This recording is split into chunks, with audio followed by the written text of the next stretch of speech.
கழகத்தின் பொதுச் செயலாளர் மாண்புமிகு அண்ணன் துரைமுருகன் அவர்கள் தலைமை உரையாற்றுவார். அவர் உரையாற்றிய பிறகு இந்த பிரம்மாண்டமான விழாவை ஏற்பாடு செய்திருக்கிற நம்முடைய மாவட்ட கழகத்துடைய செயலாளர் கழக தலைவரை சிறப்பிக்க இருக்கிறார். எனவே பொதுச் செயலாளர் பேசி முடித்தவுடன் அவர் விருதளிக்க இருக்கிறார்கள். மாவட்ட கழகத்துடைய நிர்வாகிகள் அவருக்கு அருகிலே வந்திருக்கும்படி கேட்டுக்கொண்டு இப்பொழுது பொதுச் செயலாளர் அவர்கள் தலைமை உரையாற்றுவார். திராவிட முன்னேற்ற கழகம் என்ற மாபெரும் இயக்கத்தினுடைய தலைவர், தமிழகத்தின் முதல்வர், நம்முடைய நெஞ்சமெல்லாம் நிறைந்திருக்கிற அன்பு தலைவர் தளபதியார் அவர்களே, கழகத்தினுடைய பொருளாளர் இனிய நண்பர் பாலு அவர்களே,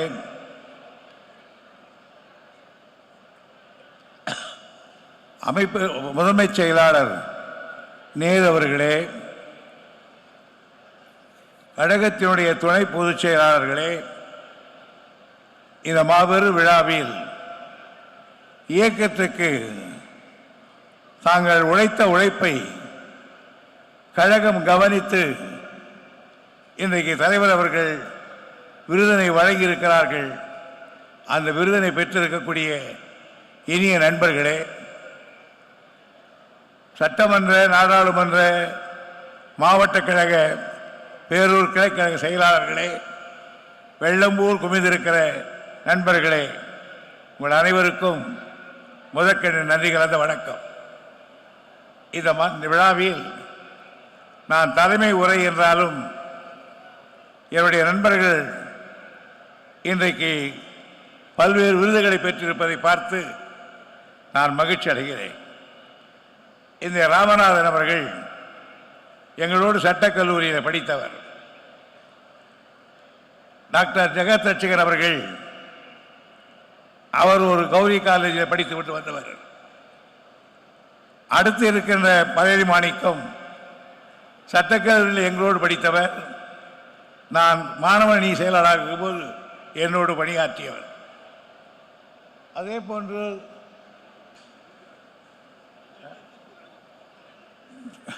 தம்பிதாசன் அவர்கள், நானும் ரகுமான் கானும் கோஷன் பேக்கில் பக்கத்து வீடுகளாக இருந்த பொழுது அவர் ரகுமான் கானுடைய வளர்ப்பிலே வளர்ந்த பிள்ளை.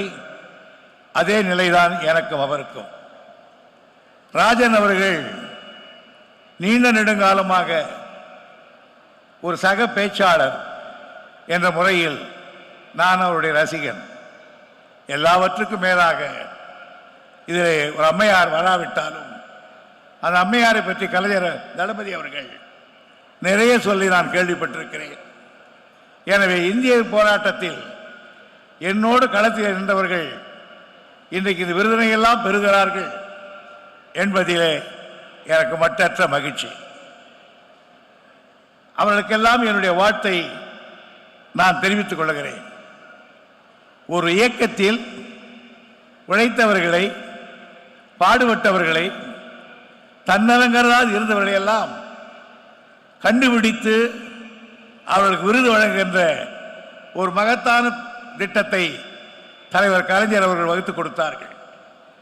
அதில் கொஞ்சம் கூட பிசகாமல் நம்முடைய தளபதி அவர்கள் அந்த பணியை இன்றைக்கு நிறைவேற்றியிருக்கிறார்கள். எனக்கு மற்றவர்களையெல்லாம் இந்த தகுதிக்கு பொறுக்கியதில் எனக்கு ஆச்சரியமில்லை. ஆனால் ராமநாதனை அவர் கண்டுபிடித்தது எனக்கு பெரிய ஆச்சரியம். காரணம், ராமநாதன் கட்சியிலே தீவிரமானவர், கொள்கை பிடிப்புள்ளவர், எதற்கும் பயப்பட மாட்டாதவர், ஆனால் அடக்கமானவர். 10 பேருக்கு அப்புறம் தள்ளிதான் நிற்பார். கல்லூரியிலே அப்படித்தான். ஆனால் மிசாவில் இருந்தவர். இவரை நம்முடைய தலைவர் நெஞ்சிலே நிறுத்தி ராமநாதனுடைய பெயரை அன்றைக்கு கேட்டுக்கொண்டிருக்கிற பொழுது நம்முடைய தலைமை கழகத்தில் இருக்கிறவர்களுக்கு அந்த ஊரில் இன்னொரு ராமநாதன் உண்டு, மனோர் ராமநாதன். அந்த நிலை வந்துவிடக்கூடாது என்பதை கேட்டு திருப்பி, இல்லை இல்லையா, மிசாவில் இருந்த ராமநாதன் பார்லிமெண்டில் நின்றவர் என்று அடித்து சொன்னாரே தளபதி அவர்களே, இந்த ஒன்றே என்னை கிறுகிறுக்க வைத்து விட்டது. இது அவருக்கு மட்டும்தான் சொந்தம் என்று. யாருக்கு? நம்முடைய தலைவருக்கு. இல்லை, அப்பனிடத்தை தப்பாமல் வந்திருக்காய், இந்த வரங்களை கேட்டு எனக்காக வாட்ட கடமைப்பட்டிருக்கிறேன். திராவிட முன்னேற்ற கழகத்துக்கு இன்றைக்கு 75 ஆண்டுகள் ஆகிறது. இந்த 75 ஆண்டுகள் திராவிட முன்னேற்ற கழகத்துக்கு நம்முடைய பாட்டன் கட்சிக்கு சேர்த்து வெள்ளடை வேந்தர் தியாகராய் அறிவித்த 1916ஆம் ஆண்டு பிராமணர் மசோ அறிக்கையை வைத்தால் 100 ஆண்டு காலமாகிறது. ஆக 100 ஆண்டு காலம் ஒரு இயக்கம் தொடர்ந்து பல்வேறு பேர்களிலே இருந்தாலும் கொள்கையிலே மாறாமல் இருந்தது உலகத்திலே இந்த கட்சி மட்டும்தான். இதுக்கு அடிப்படை என்ன? எத்தனையோ நாடுகளில் எத்தனை விதமான போராட்டங்கள், வேலை கேட்டு போராட்டம் நடந்திருக்கிறது, மன்னரை வீழ்த்திவிட்டு குடியாட்சி வேண்டும் என்று போராட்டம் நடந்திருக்கிறது, சோற்றுக்காக போராட்டம் நடந்திருக்கிறது, நிலவரிக்காக போராட்டம் நடந்திருக்கிறது. ஆனால் சுயமரியாதைக்காக போராட்டத்தை ஆரம்பித்தது திராவிட இயக்கம்தான். அந்த சுயமரியாதையை, அந்த வித்தை ஆண்டுக்கு ஆண்டு கட்டி காத்து வந்திருக்கிறோம். அந்த வகையிலே தான் இன்றைக்கும் இந்த கட்சி நீடித்திருக்கிறது. இந்த கட்சிக்கு அது மட்டுமல்லாமல் இன்னொன்று நான் சொல்கிறேன், இந்த கட்சி என்ன சாதித்தது, நேரமில்லாத காரணம் சொல்கிறேன், என்ன சாதித்தது என்று கேட்டால், இடுப்பில கட்டிய துண்டை தோளிலே போட வைத்த கட்சி இந்த திராவிட இயக்கம். இந்த கட்சி திராவிட இயக்கம் தான் எனக்கு நம்மளை செருப்பு போட வைத்திருக்கிறது. இந்த திராவிட இயக்கம் தான் நம்மை கால்முட்டை வேட்டி கட்ட வைத்திருக்கிறது. இந்த திராவிட இயக்கம் தான் கோயிலுக்குள் நுழ வைத்திருக்கிறது. இந்த திராவிட இயக்கம் தான் ஆட்சி பீடத்தில் அமர்ந்து முதலமைச்சராகவும் அமைச்சராகவும் இருக்கிற காரியத்தை செய்திருக்கிறது. இது திராவிட இயக்கம் செய்திருக்கிற மகத்தான காரியங்கள். ஆனாலும் நம்முடைய பகை விட்டு விட்டதா? அன்றைக்கு ராஜகோபாலாச்சாரியார் இந்திய துண்டு திருத்தார். அது பகை ஒழிந்ததா? இல்லையே. இப்பொழுது மீண்டும் இந்திய திணிப்போம், இருவர் கொள்கையை எடுத்துவிடுங்கள் என்று கேட்கிறார்கள். அதே போராட்டத்தை மீண்டும் ஆரம்பிக்க வேண்டிய நிலைக்கு நாம் வந்திருக்கிறோம். அதே அன்றைக்கு நாம் எந்த ஜாதி கொள்வீச்சு இருக்கிறது என்று சொன்னோமோ அதே ஜாதி தான் இன்றைக்கும் மறைமுகமான பல காரியங்களை செய்து கொண்டிருக்கிறது. ஒன்றை ஒன்று சொல்லுகிறேன். சமீபத்தில் டெல்லியில் சர்க்கார் ஒரு கமிட்டியை போட்டிருக்கிறார்கள். அந்த கமிட்டி எதற்காக என்று கேட்டால், the committee was appointed by the government of India to rewrite the history of India. இந்தியாவுடைய சரித்திரத்தை மாற்றி எழுதுவதற்கு, ரீரைட் செய்வதற்கு ஒரு கமிட்டி போட்டிருக்கிறார்கள். அந்த சரித்திரத்தில் என்ன கேடு? இதுவரையில் அரப்பா மொஹஞ்சதாரோ திராவிட நாகரிகம் என்று சொல்லிக் கொண்டிருந்தோம். ஆனால் இந்த கமிட்டி என்ன சொல்லுகிறார் பின்னாடி சொல்லுகிறார், இல்லை இல்லை, அது பிராமணர்களுடைய ஆரியருடைய நாகரிகம் என்று, அதற்கு மொஹஞ்சதாரோ அல்ல, சரஸ்வதி நாகரிகம் என்று விட்டுகிறார். சரஸ்வதி எங்கே வந்தாள்? அலகாபாத்தில் வந்தாள். 3 நதி ஓடுகிறது. 2 நதி பேர் சொன்னான், 3வது நதி எதுவும் அது கண்ணுக்குள் ஓடுகிறார். அந்த சரஸ்வதி நாகரிகம் என்று இன்னைக்கு சொல்லுகிறார்.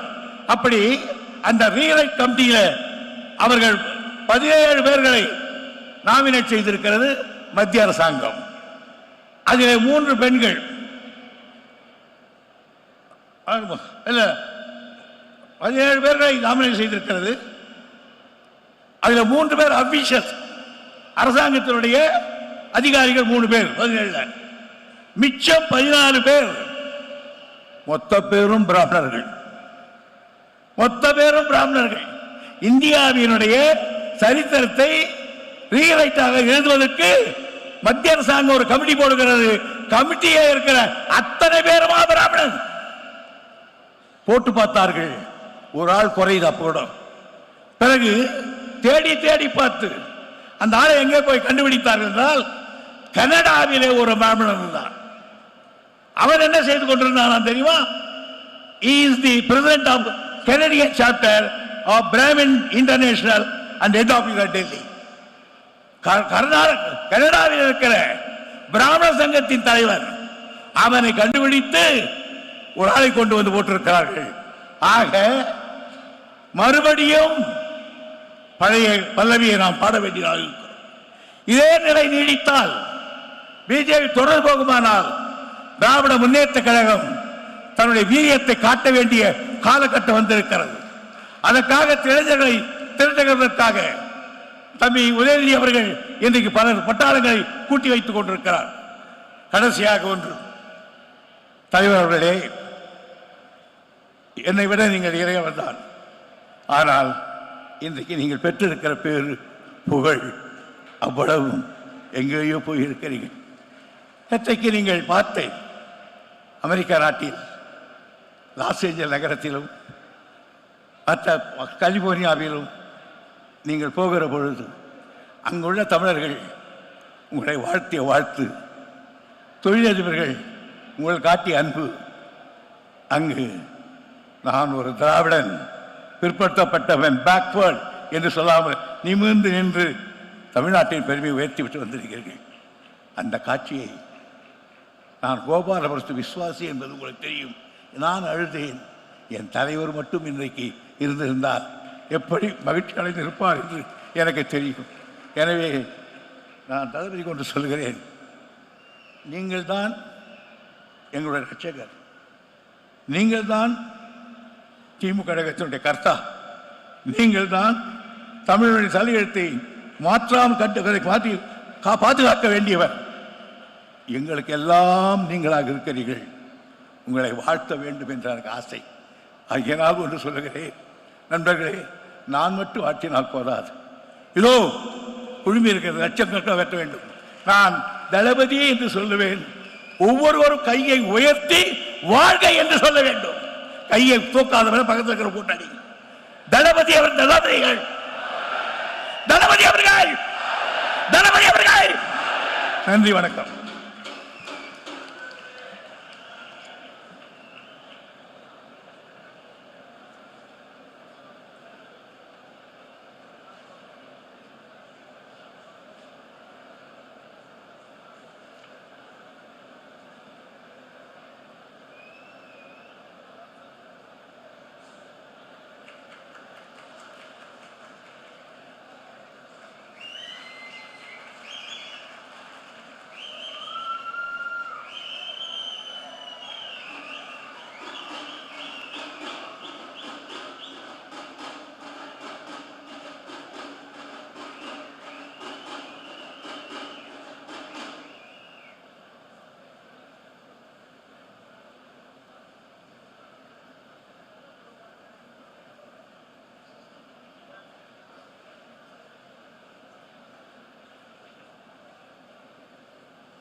உடனுக்குடன் செய்திகளை தெரிந்து கொள்ள சன் நியூஸ் பெல் ஐகானை கிளிக் பண்ணுங்க.